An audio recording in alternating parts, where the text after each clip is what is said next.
Youth जो हमारा भारत का यूथ, वैसे कहते हैं कि दुनिया भर में भारत में सबसे युवा यूथ है, मतलब सबसे जी। कम उम्र के युवा यहाँ पर हैं, लेकिन डिस्ट्रैक्टेड बहुत हैं। इनकी बहुत सारी समस्याएं हैं। समाधान कोशिश करते हैं कि आपके शब्दों से मिल जाए तो बहुत अच्छा है।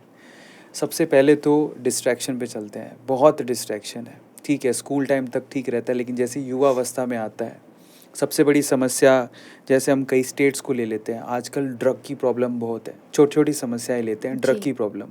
माँ बाप बच्चों को फ्रीडम, चलो ठीक है, बच्चों को फ्री रखना है, बच्चा बड़ा होगा उस चक्कर में पूछते ही नहीं है। या माँ बाप नौकरी कर रहे हैं सुबह से शाम तक, बच्चों पर ध्यान ही नहीं है।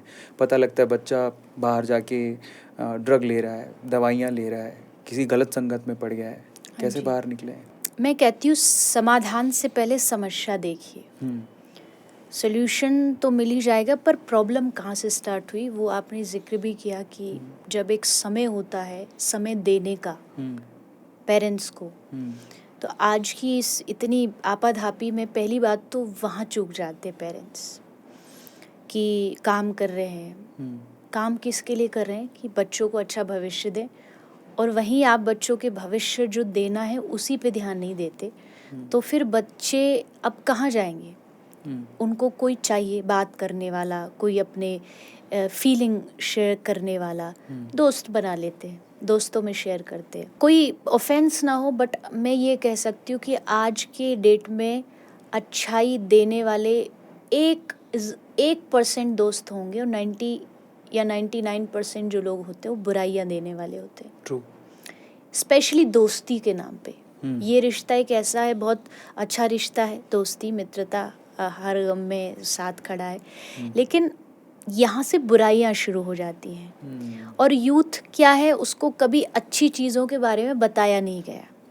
डिस्ट्रैक्शन इसलिए भी है क्योंकि अभी जो हम बात कर रहे हैं भक्ति की बातें, उनको बोरिंग लगेंगी कि इससे मेरा क्या लेना देना, ट्रू। मैं क्यों सुनूं, मेरा क्या जुड़ाव है।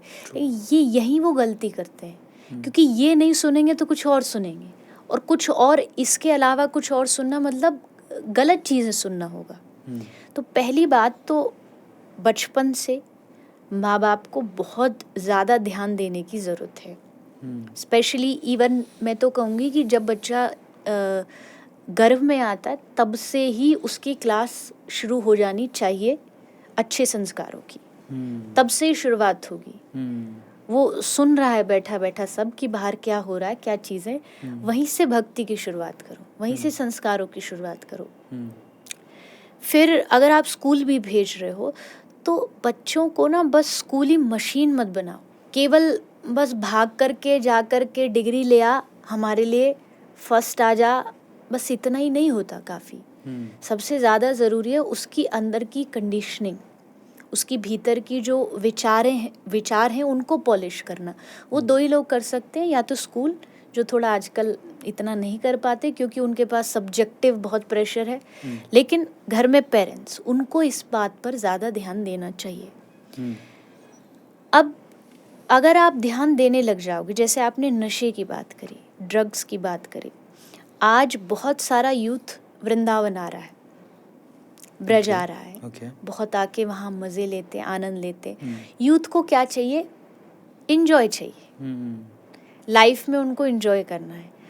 अब अगर कोई उनको ये समझा दे कि इस रास्ते में इतनी इंजॉयमेंट है जिसका कोई एंड ही नहीं है, आपको इतनी खुशी मिलेगी यहाँ पर, एक बार आ गए सब बर्डन, सब स्ट्रेस सब खत्म हो जाए। पार्टी में क्यों जा रहा है यूथ? वो इसलिए जा रहा है क्योंकि उसको स्ट्रेस अपना रिलीफ करना है। ट्रू।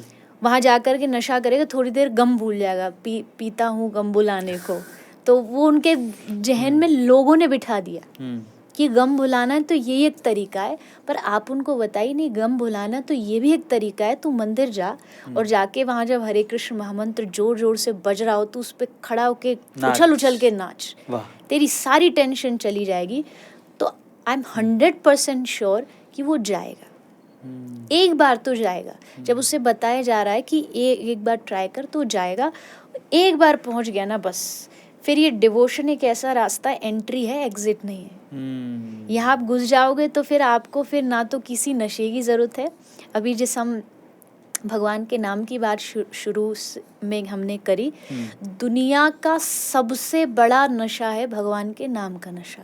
या तो ये चढ़ता नहीं है किसी को, और चढ़ जाए तो उतरता नहीं है। ये मीरा को चढ़ा, नहीं उतरा। सारी दुनिया लग गई पीछे उतारने, नहीं उतरा। चैतन्य महाप्रभु को चढ़ा, ध्रुव प्रहलाद को चढ़ा, कोई नहीं उतार पाया। तो अब अगर नशे में आज का युग जा रहा है, मैं कहती हूँ कि जो नशा वो कर रहे हैं उससे थोड़ा बड़ा नशा उनको दे दीजिए। छोटा नशा अपने आप छोड़ देंगे। ट्रू। और बड़ा नशा है भक्ति का नशा। वो करने लग जाएंगे तो उनको लगे अरे ये कोई नशा है, एक रात को करके और आप खत्म हो जाते हो। मैं कथा में भी ये ऐसे, मुझे थोड़ा शायरी का भी शौक है, तो कथा में भी थोड़ा बोल देती हूँ कभी कभी भगवान से जोड़ के। तो उसमें कहते हैं, जाम पर जाम पीने से क्या फायदा, रात को पी सुबह को उतर जाएगी। एक ही रात रहेगा उसका जो सत्य वचन नशा है। तो जाम पर जाम पीने से क्या फायदा, रात को पी सुबह को उतर जाएगी। पर अपने मोहन से ऐसी तू नजरें मिला, सारी उम्र नशे में गुजर जाएगी। एक बार अगर तुम अपनी आँखों से उनको देख लोगे ना, वो अगर आई कांटेक्ट हो गया जिस दिन, सबरे नशे मिट्टी में मिल जाएंगे। ऐसा नशा है भगवान के आँखों में, भगवान की सौंदर्यता में। तो थोड़ा सा बस डायरेक्शन देना है। मैं इस बात को टोटली सपोर्ट करती हूँ। आज का यूथ नास्तिक नहीं है, बस उसको सही तरीका समझाना है, एक सही तरीका बताना है कि सत्संग, भक्ति, भजन ये तुम्हारी स्ट्रेंथ है, ये तुम्हारी पावर है, और ये पावर तुमको यहीं से मिलेगी, तब दुनिया से लड़ पाओगे। अदरवाइज आज क्या हो रहा है, अब बैटरी बस यूज़ ही करते रहोगे, चार्ज नहीं करोगे तो ख़त्म होगी। ट्रू। आज यूथ की बैटरी ख़त्म हो रही है क्योंकि उनका चार्ज तो हो नहीं रहा, कहीं से चार्जिंग तो उनको मिल नहीं रही, बट यूज़ ही यूज़ हो रहा है, दिमाग का, थॉट्स का, विचारों का। चार्जिंग लेनी पड़ेगी, और चार्जिंग है आध्यात्मिकता। जितने आप अध्यात्म से जुड़ोगे उतने चार्ज होगे।